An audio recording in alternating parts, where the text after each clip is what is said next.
In Crescent Valley, a small, quiet suburb nestled between rolling hills, few could have imagined that the walls of this peaceful town would eventually collapse under the weight of long-buried secrets and bitter resentment. As the years went by, life seemed to follow a predictable rhythm. Children played in the yards, neighbors exchanged pleasantries, and families gathered for Sunday dinners. Yet, in the shadows of these idyllic scenes, simmering prejudices, deep wounds, and hidden rage thrived, just beneath the surface. Henry Sullivan, a man who had spent his adult life building walls, literal ones as a contractor and emotional ones, within himself was the epitome of what everyone in Crescent Valley wanted to see. To the outside world, he was a pillar of the community, a responsible husband to Claire, the sweet and quiet woman who ran a flower shop in town. Together, they seemed like the picture-perfect couple. Henry, though, harbored a darker side fueled by hatred, an emotional wall that no one could breach.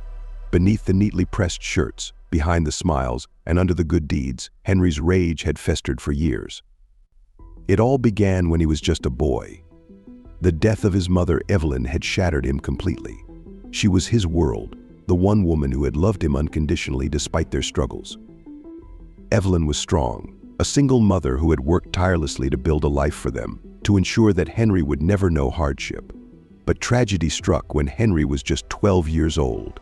Evelyn perished in a fire, an accident that investigators later attributed to an electrical malfunction in the laundry room. But Henry refused to accept that.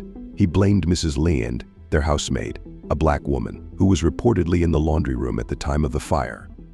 Though the authorities never found evidence of foul play, Henry's heart turned cold with anger and resentment. He believed Mrs. Leand was responsible for the fire, and this belief, this bitter, irrational hatred, defined his future. The racism that took root within him blossomed into an all-consuming force, one that shaped his relationships, his work, and ultimately, his worldview. As he grew older, Henry sought to bury his emotions. He married Claire, a woman whose kindness and softness seemed like the perfect antidote to his inner chaos. But despite her love for him, Claire never truly understood the depths of his pain. Henry never allowed her in. She sensed that something was wrong, but her husband's silence kept her from confronting the truth. Henry was a man locked in his own emotional prison, and no one, not even his beloved wife, could break the walls he had built. Naomi Johnson, on the other hand, was a woman who had known loss, but unlike Henry, she used that pain as a source of strength. Naomi, a 32-year-old mother of two, had faced immense hardships in her life. She was a resilient woman, determined to give her children, Caleb and Joy, a better life despite the obstacles that kept piling up. Just 3 years prior, Naomi had lost her husband in a car accident, leaving her alone to raise her children. She had become the sole provider for her family, working long hours in a medical office before losing her job. The stress of being a single mother weighed heavily on her shoulders, but she pressed on. Her love for her children and her will to survive were her guiding forces. And though times were tough, Naomi's spirit remained unbroken. One fateful afternoon, Naomi found herself standing in the local grocery store, facing the harsh reality of her situation. The money in her wallet could barely cover the essentials, and the hunger in her children's eyes was unbearable. In a moment of desperation, she made a decision that would change everything. She slipped a can of soup and a small bag of rice into her purse, her heart pounding in her chest. The guilt washed over her immediately, but she couldn't bear the thought of her children going hungry. She was doing this for them, nothing else mattered. But as she made her way toward the exit, she was caught. Henry Sullivan, the ever-watchful eye of the town, stood before her, a triumphant smile on his face. Henry's satisfaction in catching Naomi was palpable. He reveled in the power he felt over her, enjoying the discomfort and shame in her eyes. To him, this wasn't just about catching a thief, it was about reminding Naomi of her place. Naomi's desperate plea for understanding, her explanation about losing her job and trying to feed her children, fell on deaf ears. Henry didn't care. His mind was already turning with possibilities. He didn't see Naomi as a woman struggling to survive, he saw her as someone beneath him, someone he could control.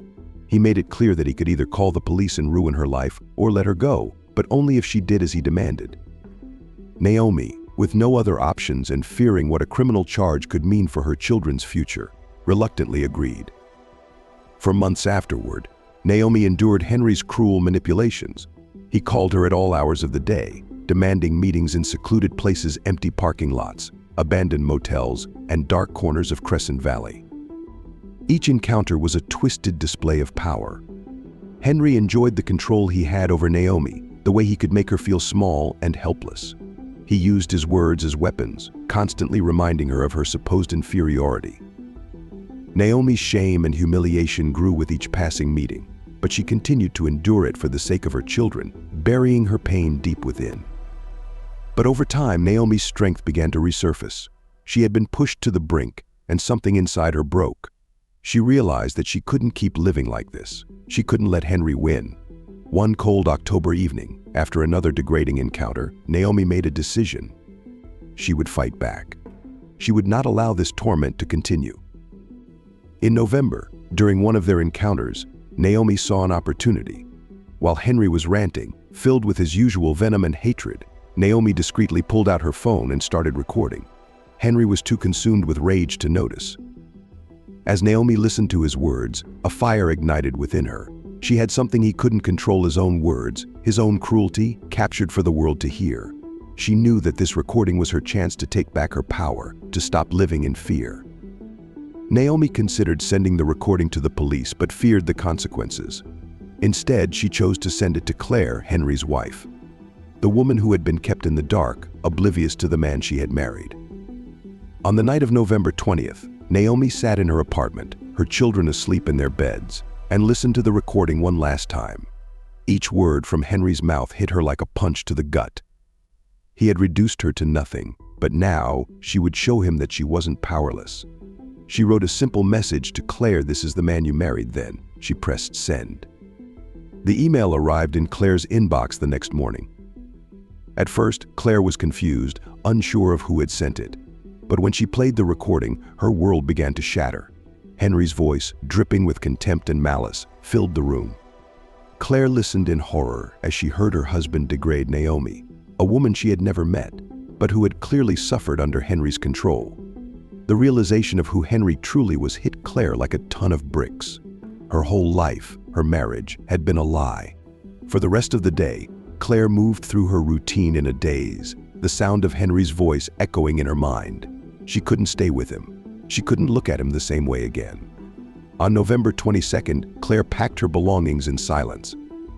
She left a note for Henry, short and to the point: "I can't be a part of this anymore." She didn't wait for him to return. She didn't leave a forwarding address. She simply walked away from the life she had known.